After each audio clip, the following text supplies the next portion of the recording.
ɲɛmɔgɔw yɛrɛ ye communiqué dɔ kɛ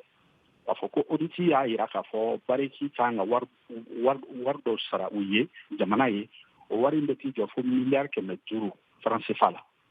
bon bariki kelen tɛ kɔsani na aw y'a ye siyama résolute PDG tun nana yan o reproche kelen in kɛra ale la ale yɛrɛ gɛlɛya sɔrɔ finalement ale y'i engagé k'a bɛ wari in sara k'a fɔ wari min réclamé don ale b'a sara o kɛra sababu ye ale sera ka ta donc maintenant olu ka société ni jamana ye bɛnkan sɔrɔ o ni ɲɔgɔn cɛ bon maintenant bariki fana daminɛ fana la bariki ni jamana tun ye bɛnkan dɔ sɔrɔ o tun ye wari fɔlɔ dɔ versé bon maintenant après o kɔfɛ de je crois que gɛlɛya nana don discussion na u ni ɲɔgɔn cɛ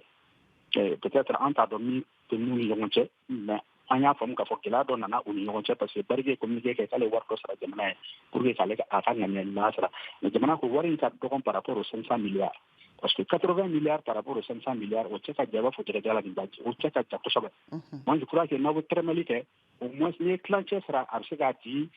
pousser a bɛ wagati dɔ d'i ma i bɛ se k'a tɔ sara mais e ma gɛrɛ hali tilancɛ yɛrɛ la 80 milliards i b'a dɔn o kɔni ka dɔgɔ 500 milliards kun kɔrɔ moi je pense que o de nana gɛlɛya tɔ sinsin u ni ɲɔgɔn cɛ bon gɛlɛya tɔ nana juguya min na bariki ko ko bon ni jamana y'a kɛ ten yɛrɛ ale bɛ taa tribunal la bon ni mɔgɔ aw bɛ ka solution amiable sɔrɔ aw ni ɲɔgɔn cɛ n'i ko i bɛ taa tribunal la moi je crois que tu mets i ye n'a k'a tɔ bɛɛ la i b'a tɔ bɛɛ tiɲɛ